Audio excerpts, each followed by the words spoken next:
did our minds come and grant us your vision and open our eyes? Hail glorious Saint Patrick, your words were once strong against Satan's wiles and heretic throng. God blesses your might now in the heavens. You are all come to our aid in our battle. Take part. All areas green valleys. All areas green valleys. All areas green valleys. Look down with your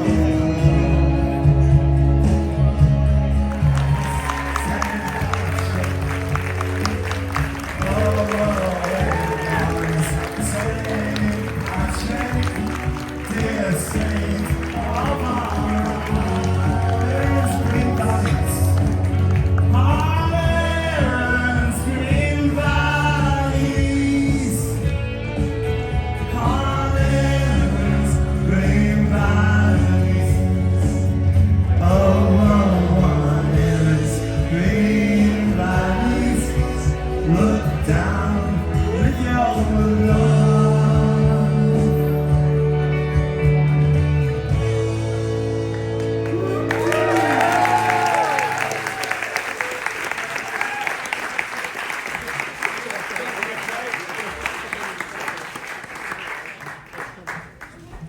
Great to see you. It's been a year. And what have you been doing with yourselves? Wait for you. I know.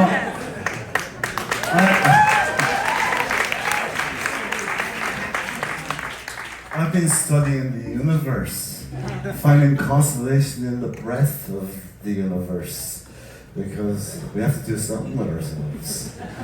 And did you know they found a couple of planets not too long ago that were 3 times the size of planet Earth? You don't have to do that while I'm doing this thing.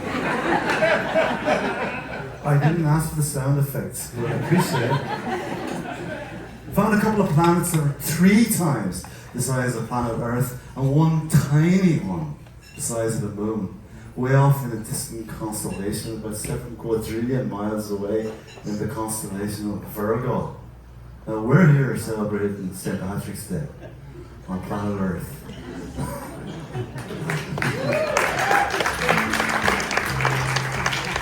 Our planet Earth is hurtling through outer space and is completely lost. So why don't you worry about anything? Forget about her. Just ask yourself this. What about the 5-day week? Our aimless walks on Saturdays? What about the Sunday drive? Our pint at night in a pub where people speak? Oh, baby, that's what I like. Oh, baby, that's what I like. It's what I like.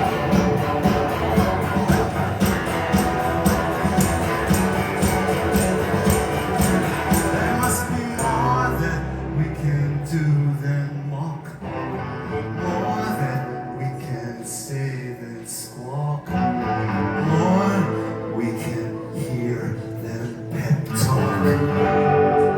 There must be more that we can feel than obvious. What about sob sob? What's so laugh about sob sob? Must everything be sweet and white? What about the stars in the black of the night? There's a whole wreck of stuff losing ground. We're starting to try and talk it. What about big more craziness? What about crazy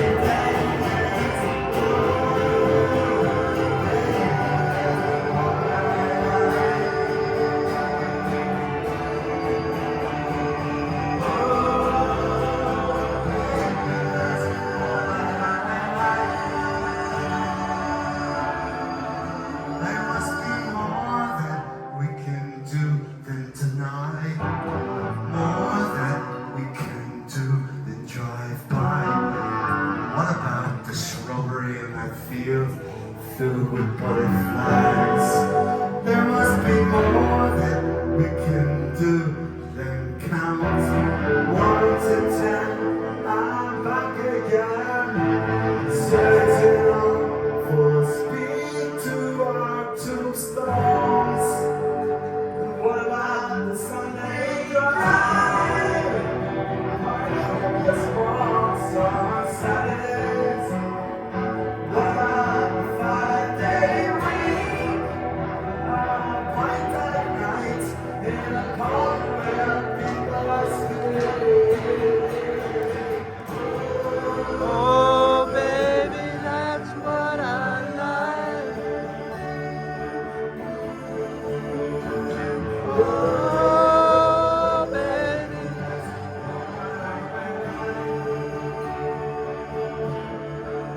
that's what I like.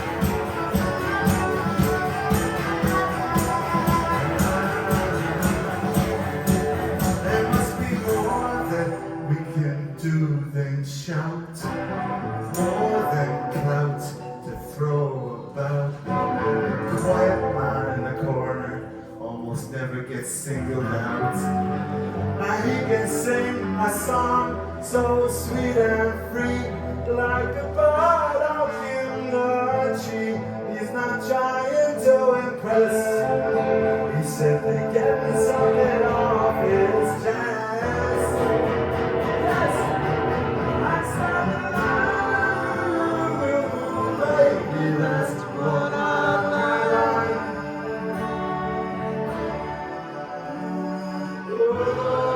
oh, baby, that's what I like. That's what I like.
Like my dog walking up that hill to the hospital.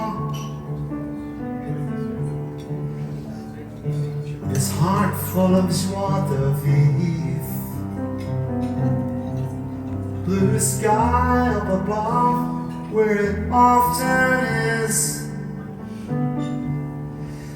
but even further than normally. I assume love will do an normal day, and everything will be where it should be. Like my dad walking up my hill to the hospital, with his heart full of joie de vivre. Pumpkin Square, where the parks reside, in a tree that has lost its leaves. There are those who have come from so far away to observe how the hawks proceed. The millennials drift to the bicycle boom of a drunk who believed he'd be reprieved. Like he started walking up that hill to the hospital, with his heart full of joie de vivre.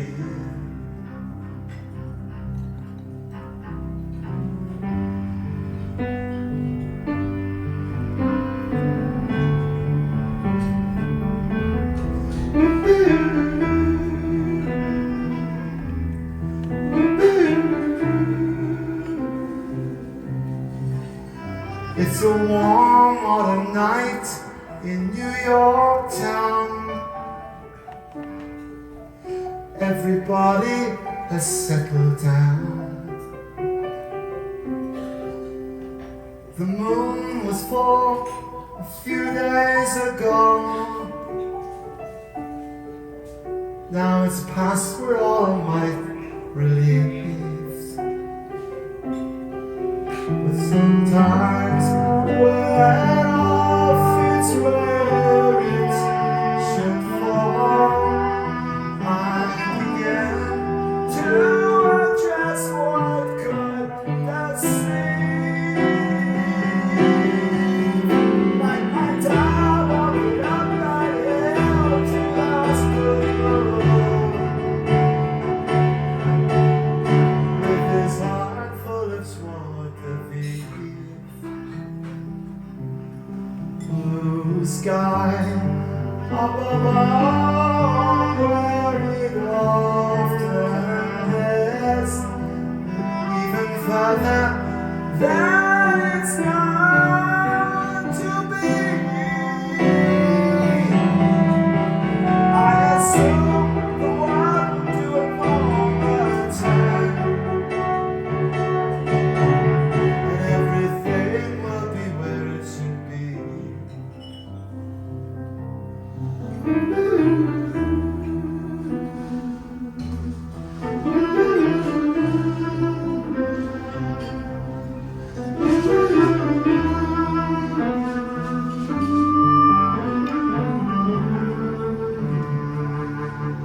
fun because I have a book.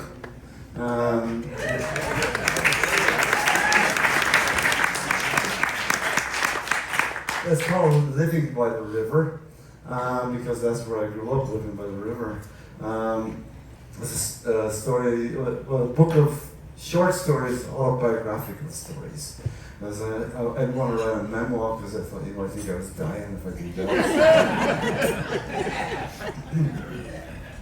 So this is about a woman called Sophia that lived below me in my apartment in my tenement building over on the east side. Okay. As I walked past Sophie's apartment, I could hear her complaining on the phone about her nerves. With her bold and unpretentious New York accent, she brought to mind the sinister old lady in Rosemary's Baby. My first memory of a conversation with her was a good while after I moved into the apartment directly above her in Manhattan. I had seen her briefly in the hallway a couple of times, and she gave me an obvious once over, reacting to my greetings with a shy and wary response. This went on for God knows how long. Bit by bit, her hellos became a little bit more trusting. As time goes by in an apartment building, we unconsciously build a profile of those that live around us. I knew that Sophia lived alone and that she occasionally had visitors, very occasionally. I noticed them once while passing. They were clothing in larger, more affluent coats than the house was accustomed to. Armed with bags full of shopping and the discomfort of neglected duty, the well-spoken couple referred to her as Mom. Kisses of hello were ruefully accompanied by implications of parting issues and the planting of a departure clause. I can remember vividly the first time that Sophie sought my attention. On an autumn afternoon, I was crossing the landing towards the flight to my apartment on the 3rd floor when I heard psst from behind. I turned to see Sophia at her barely open door and peeking through a narrow slit of light. Psst, come here. Looking tired and wearing a shabby floral housecoat, she tightly gripped the door with both hands and nodded me towards her. She appeared anxious. Scraggly grey hair fell unkempt around her pale skin, and there was a weary squint in her right eye. Behind, I could see her archaic world. A scrubbed linoleum floor with a 40s dinette of black vinyl chairs and matching Formica table. Blue nylon curtains were hooked with string to the same old worn and crooked sash window that I had myself upstairs. In a corner directly below mine, the same kind of ancient sink stood on its lanky legs. Some kind of bland meat and barley was boiling, completing the picture of an austere world where Sophie felt safe. Through the barely open door, she confided, "Hey, come here. You live upstairs now?" She turned her eyes skyward. I mocked formality in an Irish way. "Yes, I do indeed." "You getting enough steam?" "Enough what?" "Steam. Oh, whoa, whoa, whoa, whoa. Heat. Zoe. I don't know what they call it where you come from. Where'd you come from?" "I'm from Ireland." "Oh, whoa, whoa, beautiful Iowa." "No, Ireland." "Oh, whoa, whoa, listen to me." She beckoned me close with her hand. "We are entitled to steam, and it's no good." She paused to look me up and down and whispered, "You know the landlord?" "Not really, what sort of?" She pinched her nose and shook her head. "He's cheap. He's very cheap with the steam." She beckoned me again and whispered, "So that's you playing the music upstairs?" She spoke in fast gushes. It put me in the frame of mind that I should speak fast too, but this was an answer that I didn't want to rush into. How I replied could be binding if she was about to complain. "I suppose." She cocked her ear to listen. She might be hard of hearing. This could be good for both of us, I thought. "It don't bother me. I love the music. The only thing I hate is that walking across the floor in them heels. All them heels! She covered her ears with annoyance while rolling her eyes skyward. I ran over who the heels might belong to into my head. You're not cold? No, I haven't noticed, but then I'm out a lot. She beckoned me near with a warning finger. Listen to me. You have to complain if the heat's not good. Otherwise, it's not good. He's cheap. He's very cheap. Okay? Nice talking to you. Oh, what's your name? My name is Pierce. Pace! She shouted. Yes.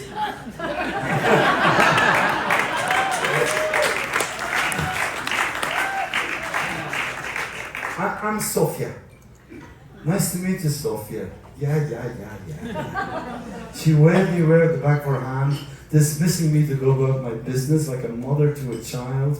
I carried on upstairs filled with amusement and rerunning the imagery of her world in my head.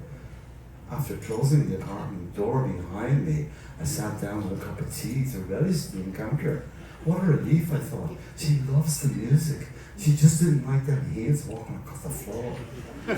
My girlfriend Mary Ellen and her dancer friends were certainly not the types to wear them. And then it hit me. It must have been Cindy. My partner Larry Kerwin and I had the pop singer Cyndi Lauper up to write songs with us on a couple of occasions. Cindy, she wore spiked heel shoes even over in the church, in St. Mark's Church. The lighting designer nearly had a fit. It was a new maple wood floor. We weren't even allowed to walk on it with our sneakers. Fame and fortune took Cindy away from Sophia's ceiling, so the main offender was gone. I've been concerned about my piano playing and the use of guitars and drum machines and synthesizers, but it seems Sophia didn't mind any of that. I would take a Sophia sometimes when the apartment was cold and consider calling the landlord just for her sake. I never did. And during the summer heat, when she kept her door ajar to create a cross draft, I would sometimes catch a peek while passing by. It always looked the same in there, so I would just put it out of my mind and carry on. It was easy to forget Sophia. She kept to herself and was quite happy once the high heels had gone away. Sometimes Sophia came out of herself. I ran into her on the corner of 11th Street one sunny morning in spring and was taken aback by how well she looked. It was hard to refrain from mentioning her appearance. She wore a pink woolen overcoat with a wraparound belt that was classy and expensive looking, while rouge and glossy lipstick brought a glow of youth to her face. When I asked her how she was chirping. Me? And I'd have been better. She was on her way over to the seniors club at the Lithuanian Centre on 12th Street. I love it there. It's perfect. No men. Men are no good. I'm never going to have anything to do with them again. I didn't know she had a problem with men, but maybe that was the reason for her reticence with me in the first place. And when I thought about it, Sophia had never once mentioned her absent husband. She began beating me softly on the chest with an open hand. Listen to me. We are all gonna die. Men are afraid of growing old. She crinkled her nose to soften her point and waved me away with the back of her hand. Yeah. Whatever.